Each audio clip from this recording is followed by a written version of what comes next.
Frankie, taking into account that this fight was booked, I think, almost 4 times all over the year, couldn't we say that the camp for this fight was your longest training camp ever?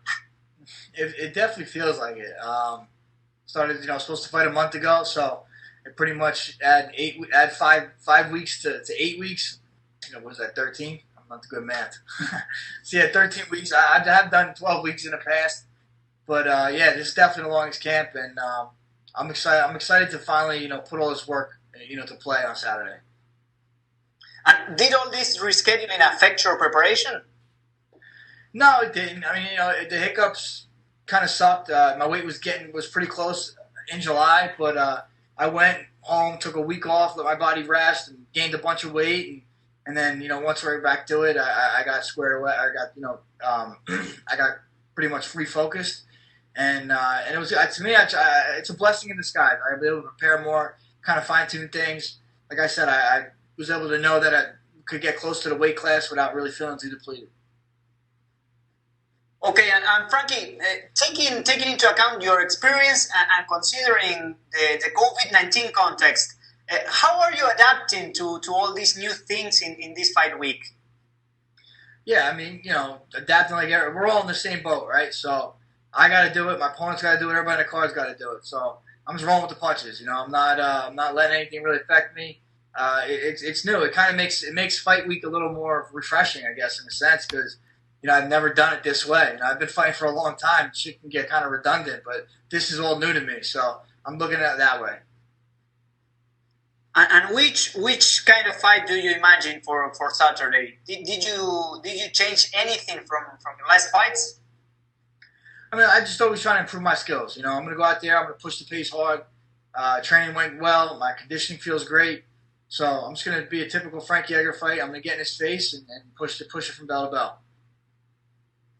Okay, and my last one. What's your analysis of the bantamweight division? What do you bring to the division, and how do you think you could place yourself in there? Yeah, I think this division is the hottest division right now. A lot of great young kids, a lot of great former champions and whatnot. And yeah, I think I could compete in any weight class that I choose to. And I'm in bantamweight right now, and I'm gonna go make some noise on Saturday and put myself right in the mix. What do you do to kill time in there, in your room? Oh, me personally, I sleep. So I love to sleep, so that's my recovery time. So sleep, I'm sure trainer's going to put on a movie or something, so that's pretty much what I do.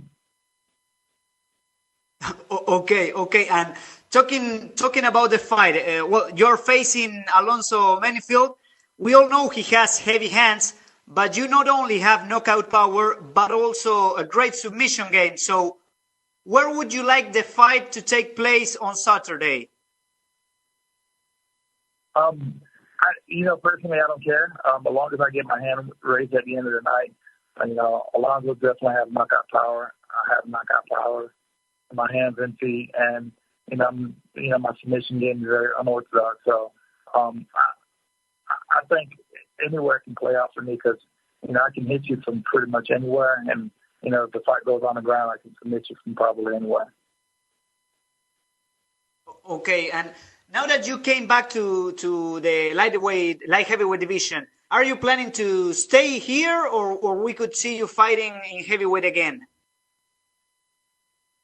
There's a possibility of me going back up to heavyweight. If the fight presents itself, the fight is a really good fight, I'll definitely take it. But other than that, light heavyweight, it is my weight class, and I love being down here. Okay, and my last question. A few days ago, John Jones vacated his title, and there's a lot of speculation about him moving to heavyweight. According to your experience, how do you think he could do there? I mean, as long as he moves just like he usually do, he should do good. The thing about the heavyweight, they definitely got a lot more power, but their cardio is not that up. So it's different, and it's a lot harder to move a bigger body too. But personally, he should do good. But I mean, if you fight somebody like Stipe, who has a lot of power, who who can do a lot of damage, he might get in trouble. Or if you fight somebody, that looks like, Francis Ngannou, it becomes a factor in size and power. This is your second fight in closed doors. Are you anxious to fight in UFC in front of fans, or are you used to fight in closed locations with no public? Oh, I really don't care. Just when it's just different, because when you fight with no public, you hear everything. Hear your coaches, every punches. It sounds like this. But when public, people screaming, and you go into cage and they scream, and you just feel it. It's just different. But with people, yeah, but it's kind of motivate you. But you feel pressure, But I guess it can affect you sometimes. People. And do you prefer to fight with people or without people? In the sport aspect, what do you prefer?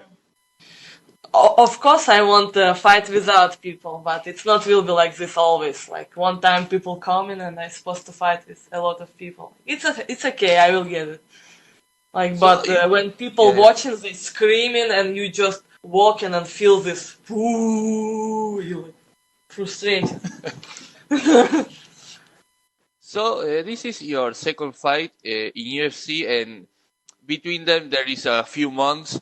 Do you change some aspects of your fighting game, or are you leaving the things how they are like for this fight? Do you change so much or not?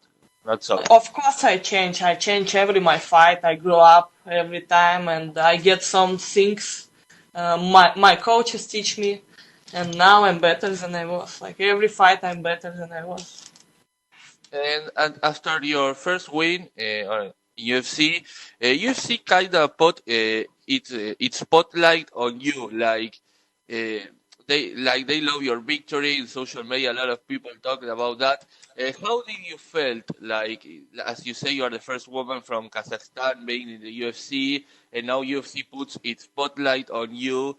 So how do you felt at that moment? How I feel? Yeah. Of course, first time I even can't believe in this, like, wow, it's me, oh my gosh. But now it's okay, I used to it, and I keep going. I want to be best of the best. Do you have a dream fight in your division? Like, after this fight, who do you want to face? Oh, I guess I would like to take revenge with Tracy Cortez. Like, it will be nice. Because it's only one girl who I losing. Like, I guess people want to see it. A lot of people send me messages like, oh, let's go revenge. I want a revenge. And I guess it will be interesting. Gracias por visitar Somos MMA en YouTube. No olvides suscribirte a nuestro canal y activar las notificaciones para seguir disfrutando de nuestro contenido.